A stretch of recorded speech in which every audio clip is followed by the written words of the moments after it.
is a battle between barbaric criminals who seek to obliterate human life and decent people, all in the name of religion.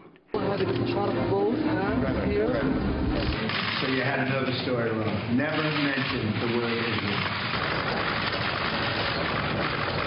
I've heard it's one of the toughest deals of all, but I have a feeling that we're going to get there eventually. I hope. Innocent people living and enjoying their lives murdered by evil losers in life. Thank you very much. And we will work together on various problems. Number one right now is terrorism. 23 of the 28 member nations are still not paying what they should be paying. And I'll be seeing you for today, and I'll be seeing you, I'm sure, many times over the years to come. President Trump on this trip, a look back at some of the images and sights and sounds as the G7 continues the economic summit. Let's bring in our panel. Michael Needham is the Chief Executive Officer at Heritage Action for America. Tom Bevan, Real Clear Politics co-founder and publisher, and syndicated columnist Charles Krauthammer. Okay, Michael, your perception of this trip as he's coming to the end of it here, and what was accomplished, what wasn't? I think it was a very successful trip. You had him first start off in the Middle East, show a clear difference between Barack Obama, whose first trip involved him going to Egypt and kind of apologizing for American history, and instead this was a president who went, saw strength, recognized that Iran and its hegemonic ambitions for the region was a threat to America, has gone to Europe, and look, it's no secret that a lot of the president's supporters have differences of opinions with the kind of G7 cosmopolitan worldview.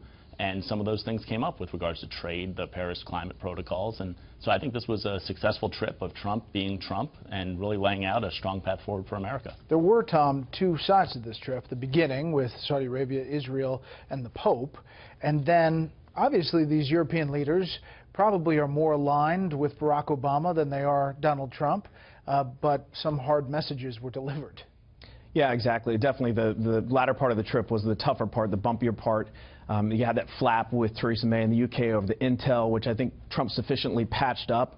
But certainly, as Michael mentioned, trade and climate change are the two big issues on the European radar where Trump is significantly less interested. I mean, and I think he did a good job of staying focused on his message, which was uniting around fighting extremism and terrorism. One of the big questions, Charles, is what is going to happen with the climate change, with the Paris Accords. Gary Cohn, senior aide on economic issues to the president, here's what he said on background. He did, quote, say, the environment is very, very important to me, Donald Trump.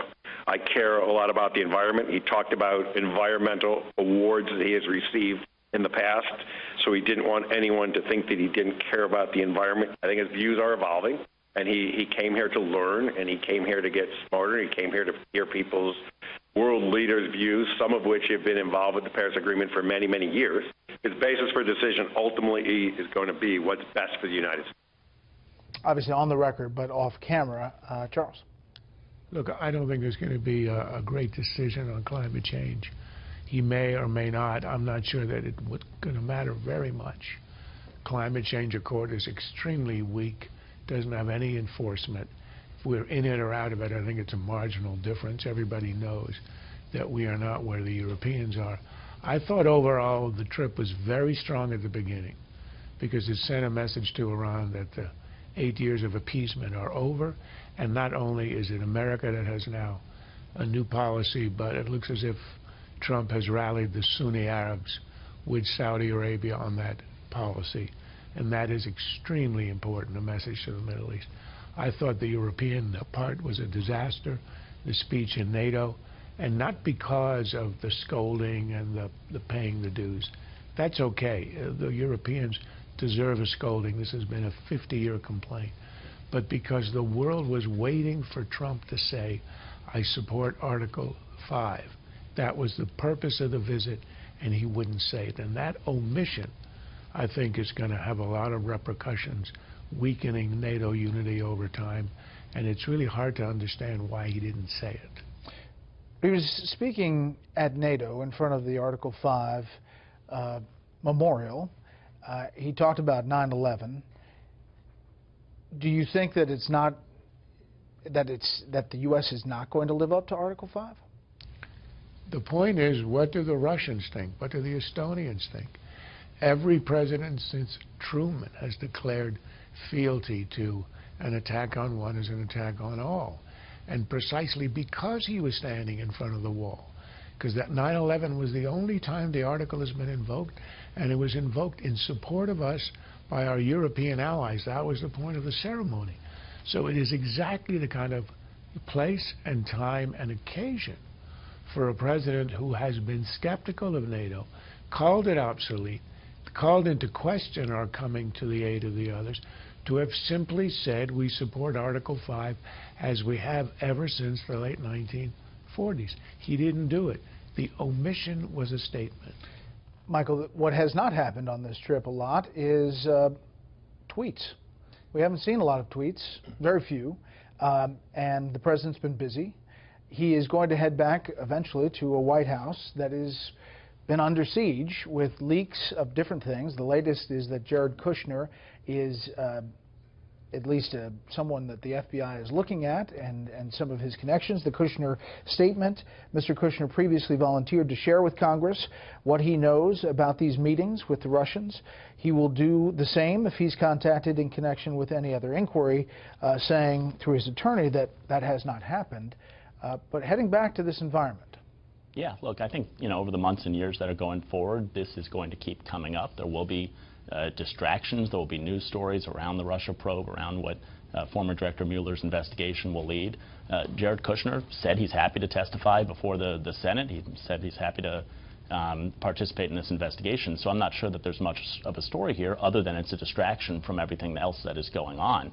Charles mentioned earlier kind of the non-binding nature of the Paris climate protocols, which is important because this is a decision that apparently the president will make when he comes back. And I think really it is only the non-binding nature of this that's made it a difficult decision. It'll have very little impact on global temperatures. It'll have a big impact on jobs and people's electrical costs. The reason I think that the president is going to still pull out of the Paris protocols is twofold. One, he was absolutely clear on the campaign trail that this is a promise he's made and that he was elected to do. And second, when the United States speaks, the United States should hold its promises.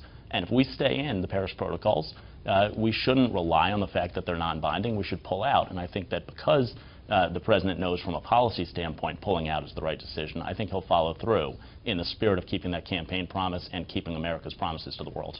Tom, on these investigations, short of coming forward with some evidence, what has triggered the most response is the president's response. And because he's been on this trip, there hasn't really been the tweets responding to stories day after day after day. No, there hasn't, but the leaks have continued. I mean, every day coming out, New York Times, Washington Post, whatever. The same story, right? Current and former government officials basically promoting stories. As Mike mentioned, this story about Jared Kushner was reported 2 months ago. There's really nothing new here. Yesterday, the New York Times splashed on its front page a story where there wasn't a single new fact involved, if you read it closely.